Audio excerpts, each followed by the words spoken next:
Jean-Marc Sabatier, bonjour. Bonjour Karl. Alors Jean-Marc, tu es un personnage qui gagne à être connu.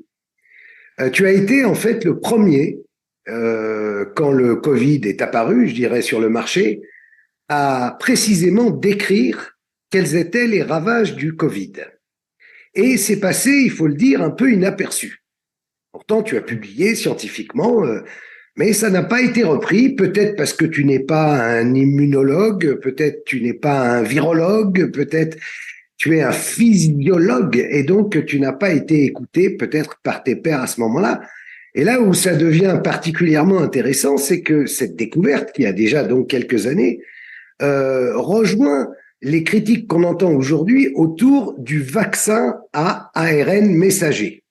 C'est-à-dire que tu vas nous expliquer qu'en réalité, la manière dont ce SARS-CoV-2 se conduit dans notre organisme est en quelque sorte reproduit par le vaccin à ARN messager. Et donc, les mêmes causes produisant les mêmes effets, on se retrouve avec des effets secondaires qui sont largement décrits et qui font largement douter de l'efficacité du vaccin. Voilà, ça c'est une petite intro. Je pense que j'ai à peu près résumé la situation, mais on va repartir du début. Comment est-ce que ce Covid va t'intéresser au départ et qu'est-ce que tu vas rapidement, avec tes collègues chercheurs, découvrir? En fait, j'avais étudié début 2020, en fait, la cible du virus, hein, puisque le SARS-CoV-2, en fait, s'attaque à un récepteur qui s'appelle ECA2, qui est l'enzyme de conversion d'angiotensine 2. Et à l'époque, en fait, avec mes collaborateurs, hein, dont les directeurs du laboratoire de virologie de Wuhan, j'avais regardé en fait ce que pouvait faire le virus en fait en agissant sur ce récepteur, puisqu'il avait été démontré que la protéine spike, qui est la protéine d'enveloppe du virus SARS-CoV-2, était capable de reconnaître ce récepteur. Et un petit peu en déroulant le fil, je me suis aperçu que en fait la fixation du virus sur le récepteur ECA2 entraînait une cascade de réactions qui affectait en fait un système ubiquitaire qui s'appelle le système rénine-angiotensine. Donc c'est un nom un petit peu barbare, mais disons que c'est un système qui est extrêmement important parce qu'il permet à l'organisme de fonctionner. C'est un système qui est ubiquitaire, c'est-à-dire qu'on le retrouve dans tous les organes et tissus du corps humain. Et c'est un système qui est extrêmement important puisqu'il pilote toutes les fonctions automatiques, c'est-à-dire les fonctions autonomes, rénales, pulmonaires, cardiovasculaires. Il pilote aussi l'immunité innée et les différentes flores microbiennes, hein, donc les microbiotes intestinales, vaginales, buccales et cutanées. Et donc, ce qui se passe, pour bien comprendre en fait comment ça fonctionne, c'est que dans le système rénine-angiotensine, tout en amont, vous avez une molécule qui s'appelle l'angiotensinogène qui est produite en fait par le foie. Et le rein va produire une enzyme qui s'appelle la rénine. Et donc, cette rénine va venir dégrader en fait l'angiotensinogène pour la transformer en une hormone qui s'appelle l'angiotensine 1.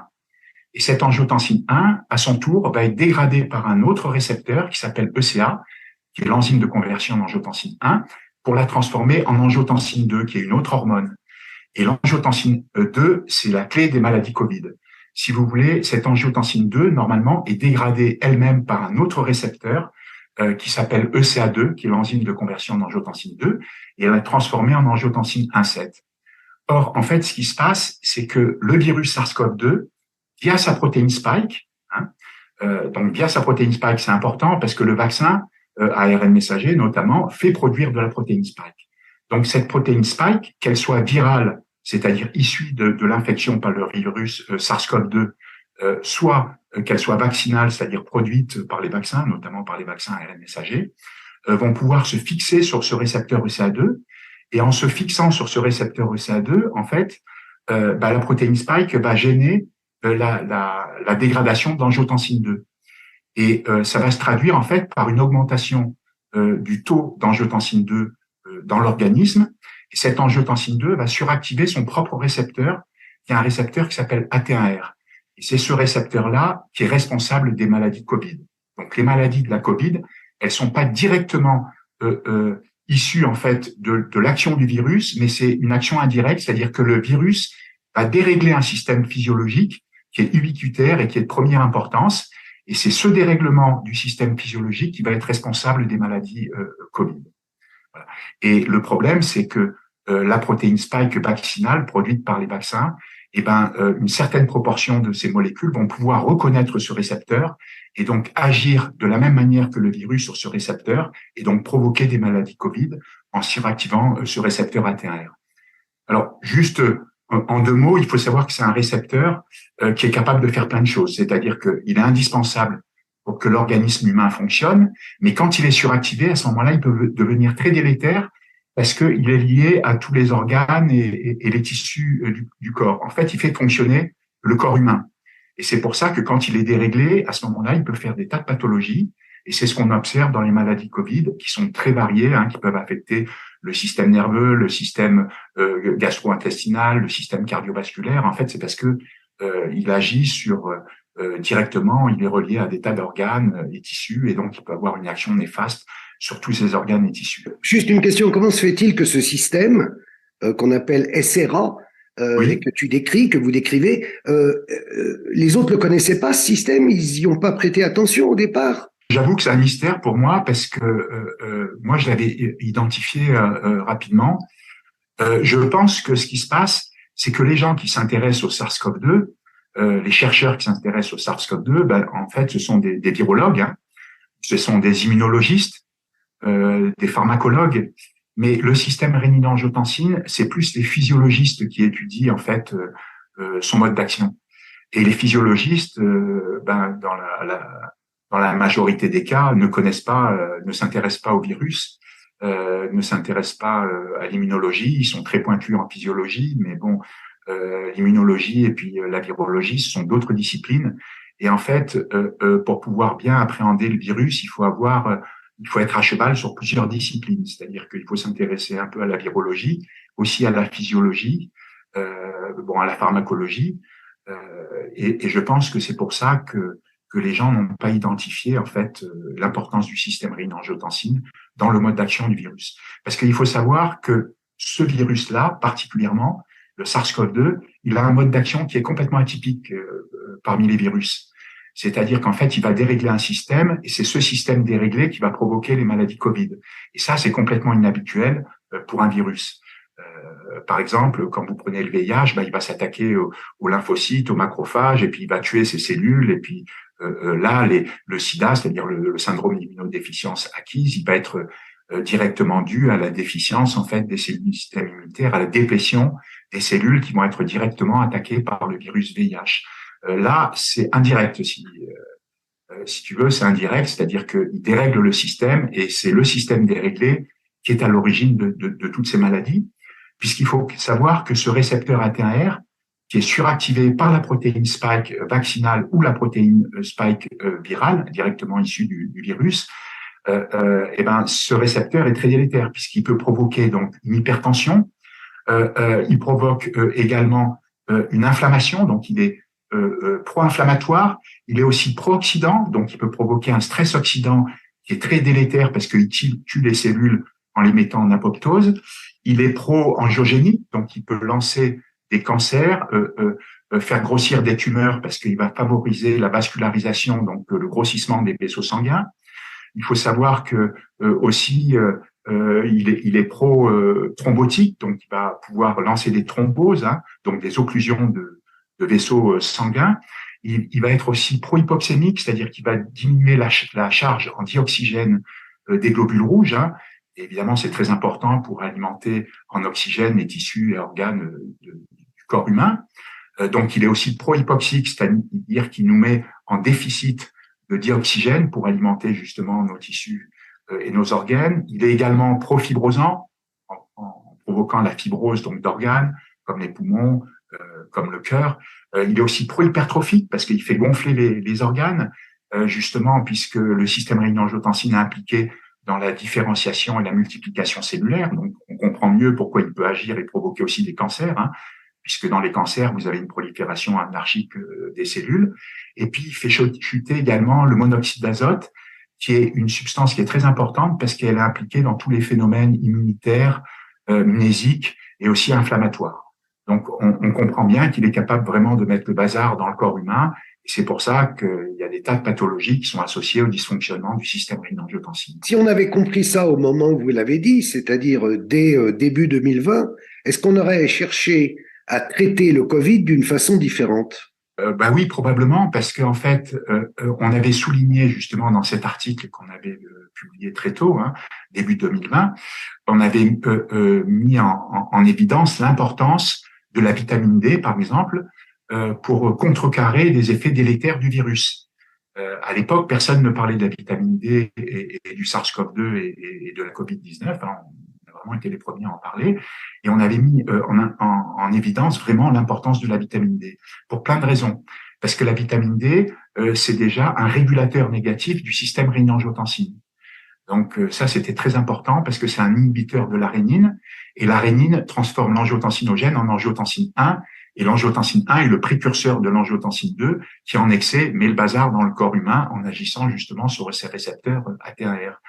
Et donc, en fait, ce qu'il aurait fallu faire dès le début, c'est de procéder à une forte supplémentation des personnes en vitamine D, qui était essentielle. Alors, il y a certains pays qui l'ont fait, notamment l'Angleterre, mais ils se sont complètement, je dirais, loupés au niveau de la quantité de vitamine D, hein, de la supplémentation, puisqu'ils ont fourni une supplémentation qui était équivalente à 408 de vitamine D, et on était vraiment complètement en dehors des doses, hein, puisque c'est pas, il fallait donner au moins 10 fois plus au minimum pour être dans les bonnes doses d'activité de la vitamine D.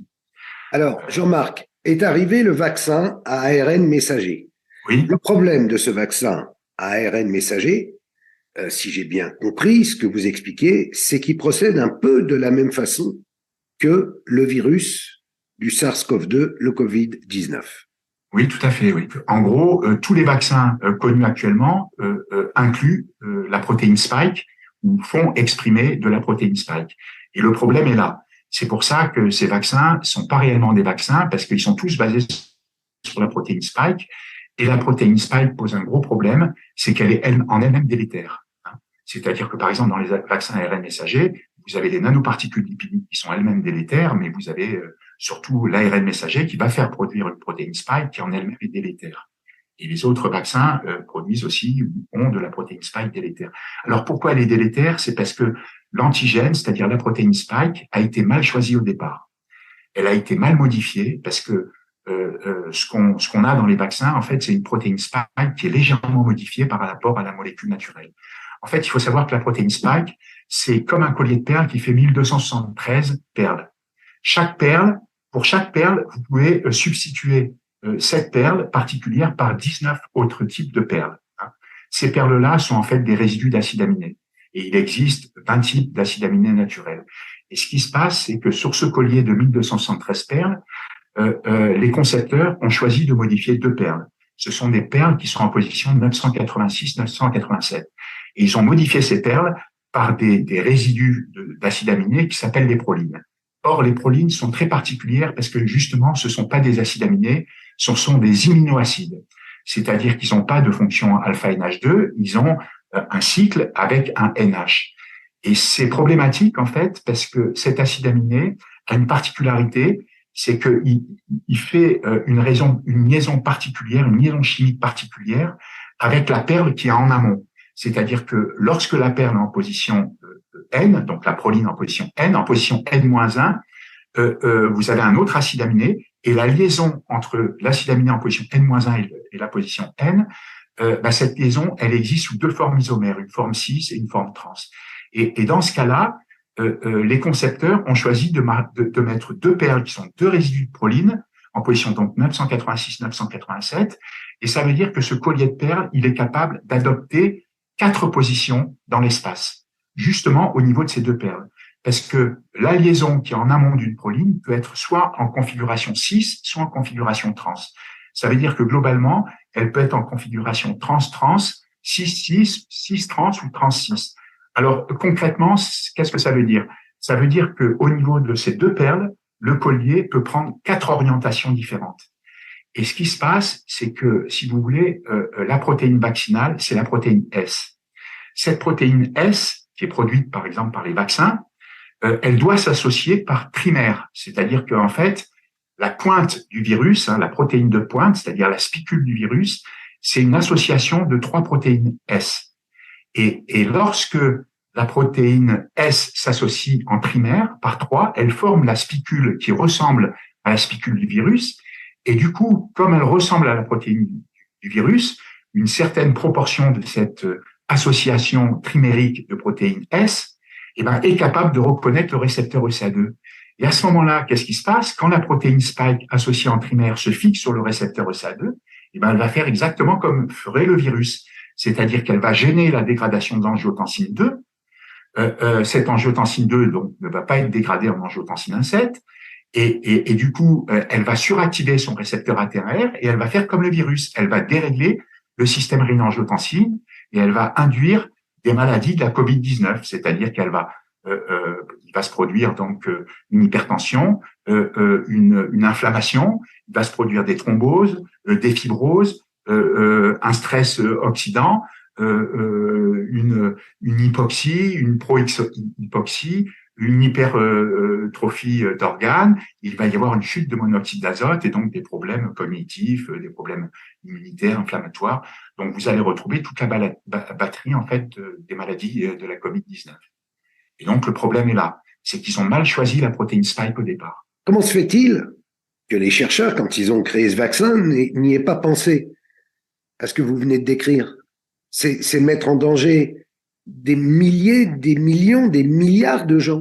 Oui, ben là, c'est assez incompréhensible. Alors, ce qu'il faut savoir quand même, c'est que il faut connaître un peu l'ingénierie des protéines pour savoir que substituer, en fait, un acide aminé par un autre acide aminé qui est la proline, ça induit en fait des changements conformationnels, c'est-à-dire que les personnes, les chercheurs ne le savent pas. Disons qu'il faut connaître un petit peu l'ingénierie des protéines et travailler dessus, disons pour savoir qu'il existe 2 formes isomères, des liaisons en amont.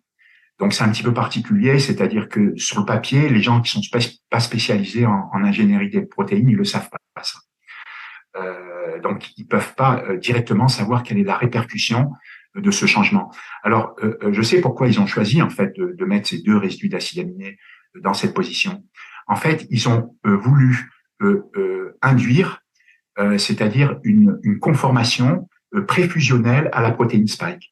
Si vous voulez, ce qui se passe, c'est que cette protéine spike, quand elle reconnaît le récepteur ESA2, elle expose un domaine qui s'appelle le RBD, c'est le récepteur binding domain, c'est la zone d'interaction de la protéine spike qui est capable de reconnaître le récepteur ECA2. Et ce qu'ils ont voulu faire, ils ont voulu modifier donc les 2 résidus en position 986 et 987 de ce collier de perles pour pouvoir exposer ce domaine, justement pour que le système immunitaire soit capable de bien le voir, pour que le système immunitaire soit capable de se mobiliser contre cette région particulière qui est très importante, parce que c'est elle qui permet la reconnaissance de la protéine spike et donc du virus sur le récepteur ECA2. Donc, ils ont voulu vraiment que la protéine spike adopte une conformation préfusionnelle. Mais là où ils ont fait une grosse erreur, c'est qu'ils auraient dû vérifier que cet analogue structural de la protéine spike, parce que la protéine spike a été légèrement modifiée, ils auraient dû vérifier que cette protéine spike modifiée ne soit pas capable de se fixer sur le récepteur ECA2 et donc de provoquer potentiellement des maladies Covid. Et ça, c'est un point que j'avais soulevé dans un article que j'avais fait dans France Info en décembre 2020. Moi, j'étais très satisfait de l'apparition de ces vaccins. Moi, je les attendais aussi parce que je suis pas du tout anti-vax. Par contre, j'avais soulevé ce point-là, et d'ailleurs, les auditeurs peuvent le vérifier sur Google. J'avais soulevé ce problème en disant que le risque, c'était que cette protéine spike vaccinale soit capable de reconnaître le récepteur ESA2 et donc de provoquer des effets délétères. Normalement, ça aurait pas dû se produire parce que s'ils avaient bien fait le travail, à ce moment-là, ils auraient vérifié que cette protéine spike modifiée vaccinale soit pas capable donc de se fixer sur le récepteur. Et si elle était capable de se fixer sur ce récepteur, ce qui est le cas, à ce moment-là, ils auraient dû changer, faire d'autres modifications pour éviter ce problème. Et je pense qu'ils n'ont pas testé ce point-là. Et c'est quelque chose qu'ils auraient dû faire très rapidement. parce qu'avec les moyens qu'ils ont, ils auraient pu faire ça en quelques jours.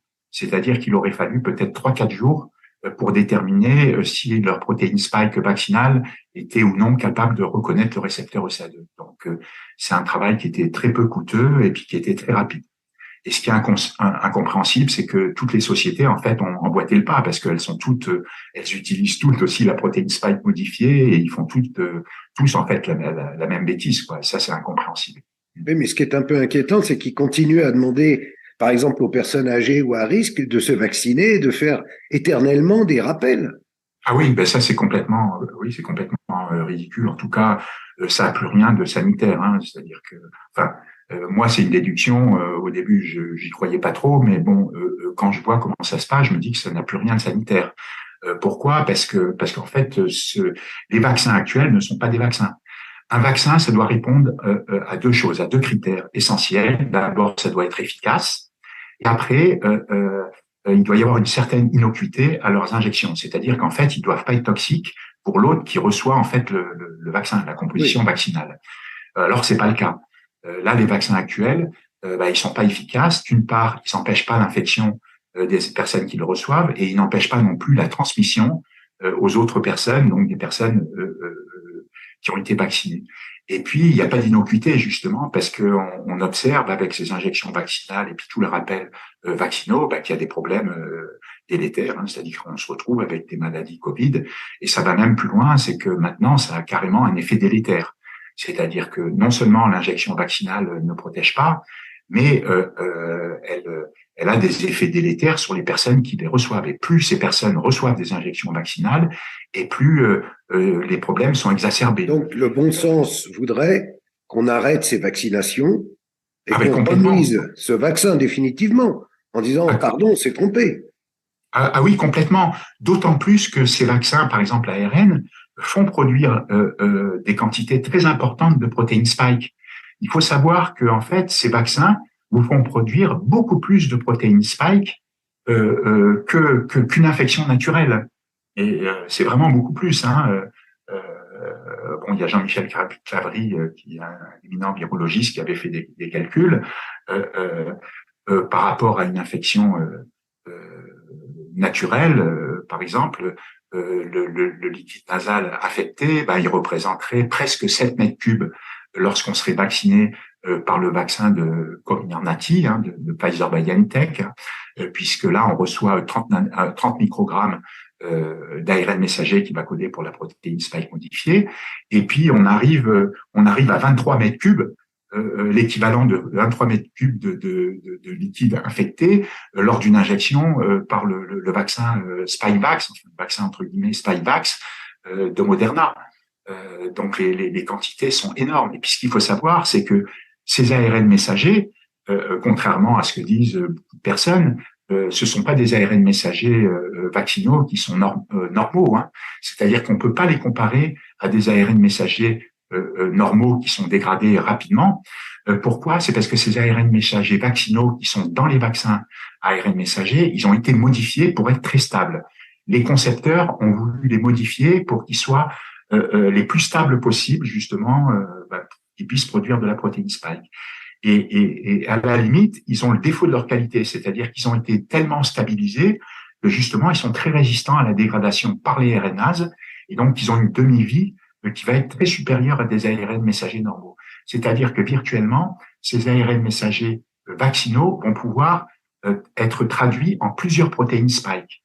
Et donc, ils vont pas être dégradés après avoir traduit l'ARN messager en une protéine spike par les ribosomes.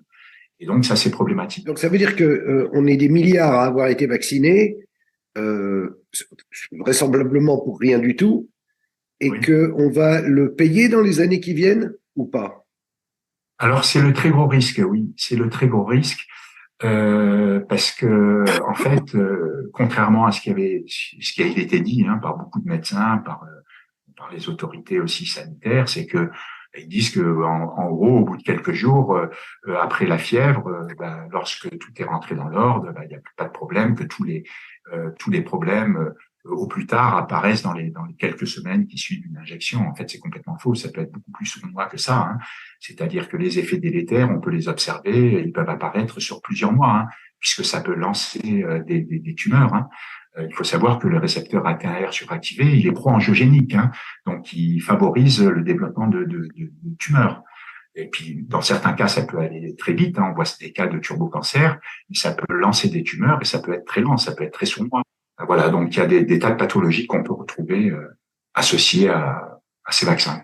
Et c'est un problème parce que ça peut être très tardif, ça peut apparaître sur plusieurs mois, voire sur plusieurs années. Qu'est-ce qu'on doit faire? On doit exiger l'arrêt des vaccins?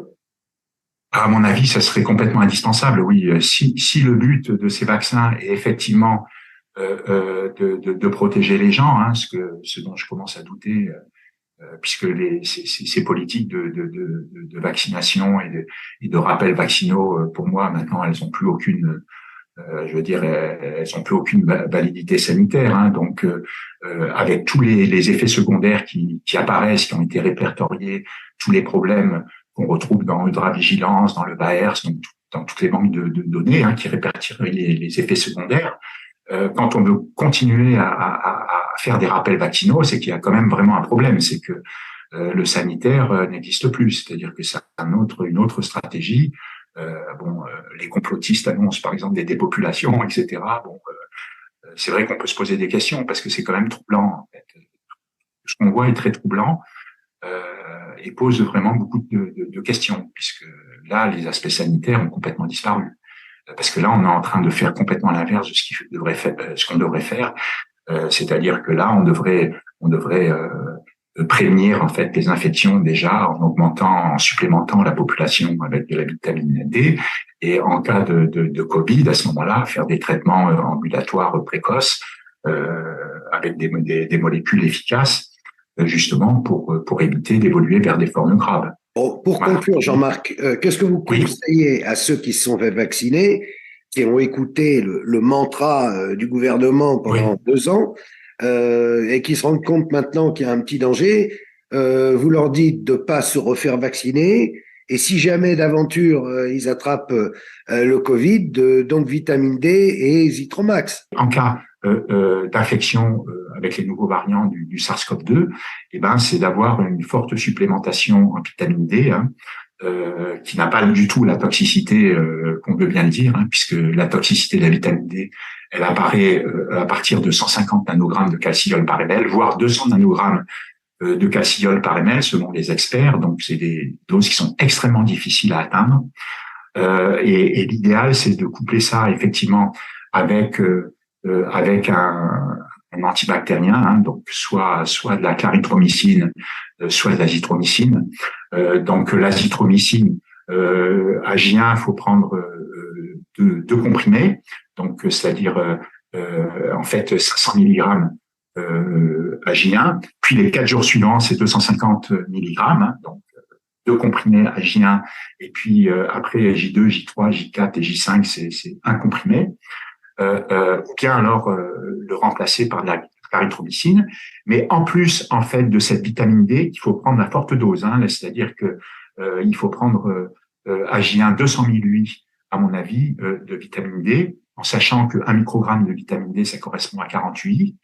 C'est-à-dire que là, il faut vraiment charger en vitamine D. Et après, à mon avis, il faut prendre 20 millilitres pendant une semaine à peu près de vitamine D pour monter très, très rapidement à une concentration plasmatique en calcidiol qui est supérieure à 50 nanogrammes de calcidiol par ml.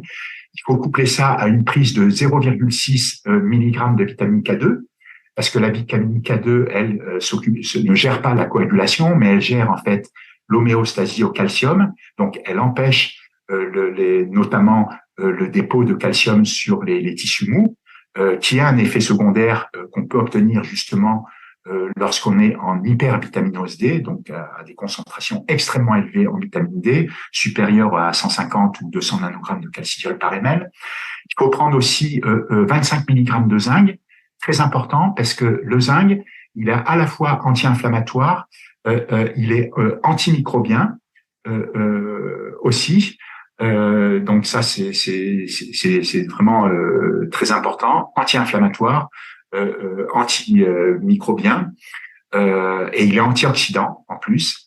Il faut prendre également 2 à 3 grammes de vitamine C, de préférence de la vitamine C liposomale. Alors pourquoi? C'est parce que le récepteur AT1R qui est suractivé lorsqu'il y a une suractivation du système rénine-angiotensine, eh ben, il active une enzyme qui s'appelle NADPH oxydase, qui s'appelle NOx, et qui génère des particules réactives de l'oxygène qui sont très délétères parce qu'elles peuvent tuer les cellules en les mettant en apoptose.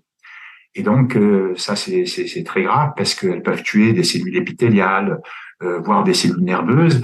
Elles tuent les mitochondries. Pourquoi? Parce que la membrane interne des mitochondries ont aussi un système rénine-angiotensine et elles sont sensibles justement à une production très forte de particules réactives de l'oxygène qu'on appelle les ROS. Et donc, ces mitochondries sont tuées. Et ces mitochondries, ce sont les centrales énergétiques de la cellule. C'est-à-dire quand elles meurent, eh ben, la cellule meurt aussi. Donc, ça veut dire qu'il faut se protéger des effets nocifs, des radicaux libres, justement, des particules réactives de l'oxygène. Et c'est pour ça que quand on a une infection au SARS-CoV-2, il faut prendre des antioxydants. Alors, en antioxydant, bah, vous avez le zinc, qui est un antioxydant, et vous avez l'acide ascorbique, donc la vitamine C, qui est antioxydant, de préférence de la vitamine C liposomale, parce qu'elle est mieux absorbée, à peu près 30% d'absorption supplémentaire par rapport à de la vitamine C normale. Il faut prendre également 750 mg, soit de glutathion, soit de NAC, de N-acétylcystéine. Alors, le glutathion, c'est un tripeptide qui est en position 2 à un résidu de demi-cystine. Sur sa chaîne latérale, il a CH2SH, donc une fonction thiol, et en fait, elle a des propriétés redox. Ça veut dire qu'elle est capable de piéger des ROS, des particules réactives de l'oxygène. Mais ce qui est intéressant, c'est qu'elle va pas piéger les mêmes ROS que la vitamine C. Et donc, vous allez avoir une protection de l'organisme qui va être très supérieure quand vous prenez les deux, à la fois la vitamine C et le glutathion. À ce moment-là, vous allez pouvoir neutraliser l'ensemble des ROS. Merci Jean-Marc. Bien, Merci Jean-Marc de ton éclairage. Et puis désolé d'avoir été un peu long ici bavard. Tu es bavard, mais en même temps, c'est passionnant. Merci beaucoup. Merci. Au revoir. Et à bientôt. Oui, merci.